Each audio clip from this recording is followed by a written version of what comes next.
¿Por qué enseño que los cristianos no debemos guardar los 10 mandamientos? Pues ¿qué hay de malo con mandamientos como no matarás, no adulterarás, no tendrás dioses ajenos o honrarás a tu padre y a tu madre? Absolutamente nada. Son buenos mandamientos y son santos. Y si no hay nada malo con esos mandamientos, entonces ¿por qué digo que los cristianos no debemos guardarlos? Es una buena pregunta y es importante. Vamos a considerar la respuesta.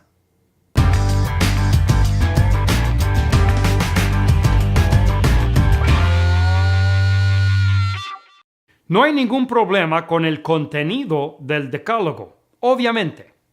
Y no hay duda que la vida del cristiano debe ser en conformidad con los principios básicos de estos mandamientos. Además, ningún cristiano debe pensar que la libertad que tenemos en Jesús es libertinaje para conducirnos de una forma que sería una violación de estos principios morales. Sin embargo, hay mucha diferencia entre conducirnos de tal manera que nuestras vidas reflejan la moralidad de esa ley y guardar esa ley. Además, ningún cristiano debe ser tan poco informado como para pensar que esos 10 mandamientos son la justicia de Dios, pues son muy apenas una línea de saque. Guardar la ley es mucho más profundo que vivir naturalmente o aún deliberadamente conforme a la ley. Pablo argumenta sobre esta distinción en Romanos capítulos 2 y 3, explicando que aunque los gentiles sí son capaces de guardar la ley naturalmente por seguir sus conciencias, los judíos aún así tienen un provecho especial, porque la obediencia literal de los judíos a la ley no solo es llevar una vida moral, sino es guardar el pacto que Dios había hecho con ellos. Y Dios no hizo ningún pacto en el Antiguo Testamento con los gentiles, ni aun con los cristianos. Así que, observar los mandatos de Dios, aunque en sí mismo no es malo, solamente tiene una utilidad muy pequeña, ya que todos los que intentan hacerlo, obviamente siguen siendo pecadores. Entonces su obediencia es meramente teórica. Pero el punto central de Gálatas es que la obediencia a la ley como un pacto es contrario a la gracia del Evangelio, porque es una alianza con un pacto ajeno y además muerto. Aquellos que creen que guardar estos mandamientos es el deber del cristiano no entienden lo que significa guardar, y por lo tanto su doctrina sobre los 10 mandamientos tienes únicamente una ilusión de ser desenlazado del antiguo pacto de Dios con Israel. Esto es una consecuencia inescapable, pues de otra manera serían de a tiro judaizantes. Pero esta desacoplación resulta en una ley que viene siendo hecha a la imagen y semejanza de su conveniencia y preferencia, lo cual es precisamente el antítesis del propósito fundamental de cualquier ley. El momento que cualquier parte de una ley es hecho espiritual o alegórico o simbólico o opcional, la ley entera es anulada. Por eso Santiago enseña que tienes que guardar toda la ley y que ofender en un punto es ser hecho culpable de todo. Pablo también explica eso diciendo que la maldición de la ley viene por los que quieren guardarla, pero no cumplen todas las cosas que están escritas en la ley para hacerlas. Esto es debido a que la ley es un pacto entre Dios y el recipiente. En el caso de los 10 mandamientos, el recipiente es el pueblo de Israel. La ley no es 10 pactos.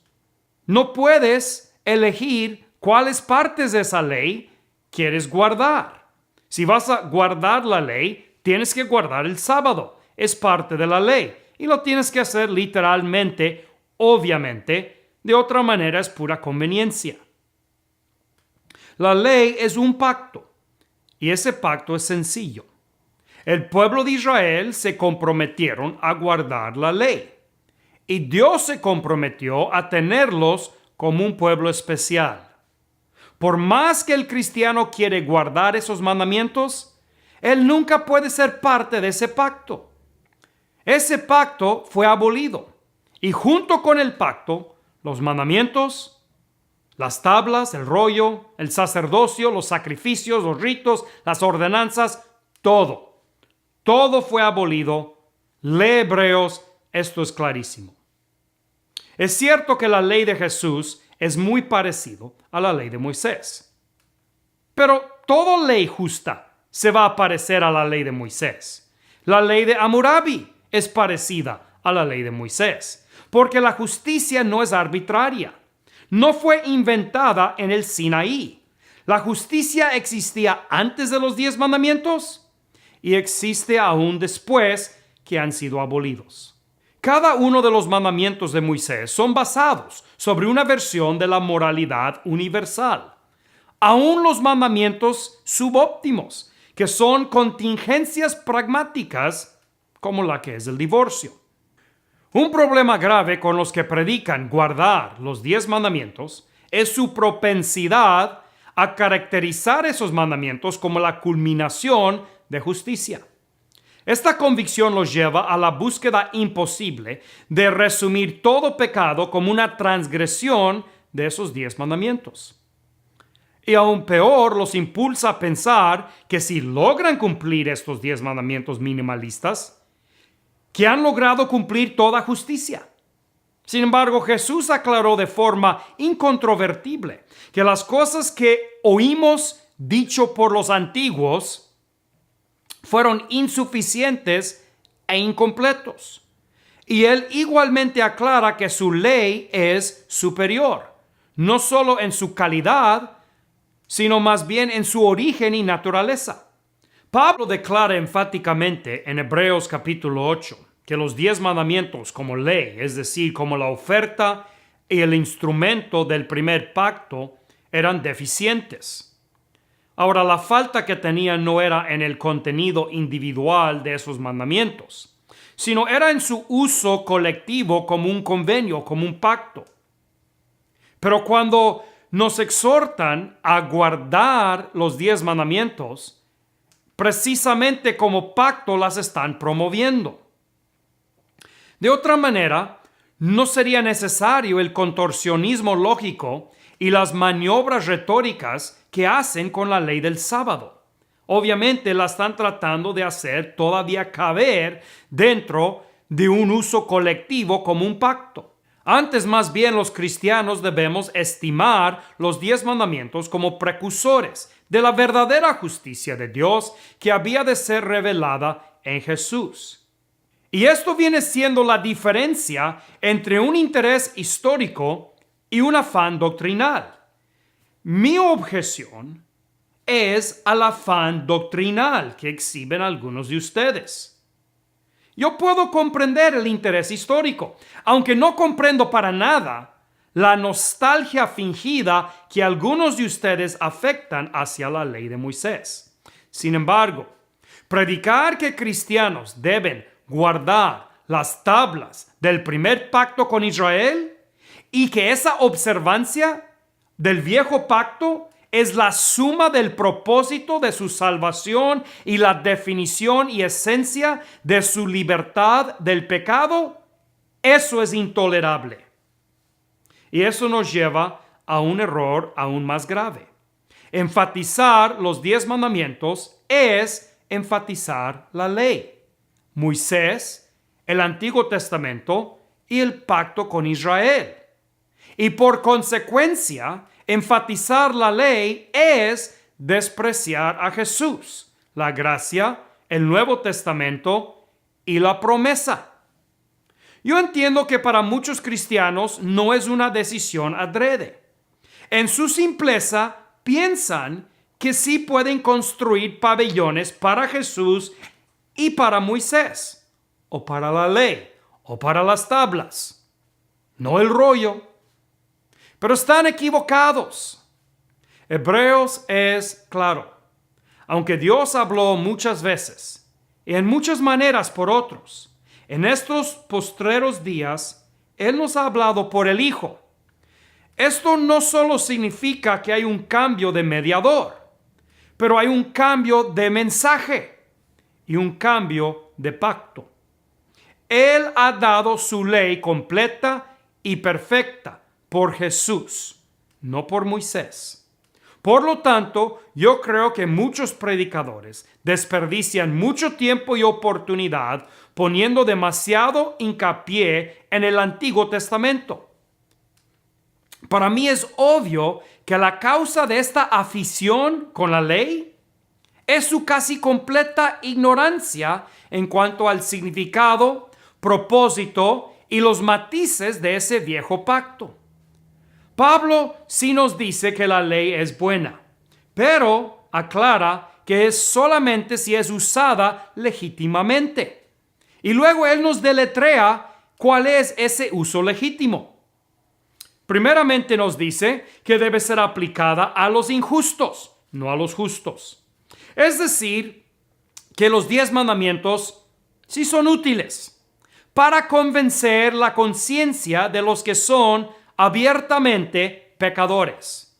Y es porque los 10 mandamientos son sencillos y tienen una apelación y aceptación universal en el mundo. A cambio, el Nuevo Testamento es más sutil, más complicado, pero es infinitamente más potente, porque el Nuevo Testamento gira sobre la conciencia y la fe del individuo. Con los 10 mandamientos, una persona puede encontrar maniobras para escaparse de sus demandas, como hicieron los judíos en los tiempos de Cristo con el mandamiento de honrar a su padre y su madre. Pero cuando es la ley de Cristo aplicada en nuestro corazón, convencidos por nuestras conciencias, ¿a quién le vamos a engañar? Pues es nuestra propia conciencia que nos redarguye. Entonces, para el justo, los 10 mandamientos son casi inútiles. Puedes ver un ejemplo de esto con el joven rico en Mateo 19. Cristo le citó los 10 mandamientos y la respuesta fue: los he guardado toda mi vida. Pero cuando Jesús le citó o le aplicó su ley de él, entonces la conciencia del joven fue traído bajo la convicción de su pecado. El segundo requisito para usar la ley legítimamente, según Pablo, es que tiene que ser usado conforme al Evangelio de Dios. Es decir, que en ningún momento puede contradecir, aumentar ni quitar del nuevo pacto. Esto implica que el uso de la ley es limitado a instancias muy angostas y a un uso muy cuidadoso. Predicando los 10 mandamientos como doctrina intemporal es correr en la dirección de los judaizantes, aun si tú no lo percibes. Otro problema inherente en los 10 mandamientos es la propensidad de buscar la justicia propia. Y eso es una dicotomía con la justicia que es por la fe. Aquellos que logran guardar los 10 mandamientos suelen creerse justos solamente por ese logro. No entienden que ni aun con su sombra han cruzado el umbral de la justicia. Además, la predicación de estos mandamientos tiene la tendencia de ser juiciosa en extremo y producir cristianos más interesados en las cosas que no deben hacer que en las cosas que sí deben hacer. Y eso sí es problemático. Tienes muchos cristianos que solamente saben hablar de todo lo que está mal con lo que les rodea, en vez de hablar de todo lo que es honesto, justo, puro, amable y de buen nombre. Los que quieren enfocar nuestra atención sobre los 10 mandamientos están tristemente confundidos y están promoviendo una versión unidimensional de justicia, la cual es insuficiente aún para producir una sociedad decente, mucho menos un pueblo santo. Y les tengo lástima. Quisiera poder convencerlos que hay un camino más excelente. Yo sé que ustedes piensan que sirven a Dios con este viejo pacto, pero en realidad solo son usurpadores a un pacto que les es ajeno. Y tristemente, aún para eso llegaron 2000 años tarde para participar en la invasión. La gloria de ese pacto ya no tiene gloria alguna.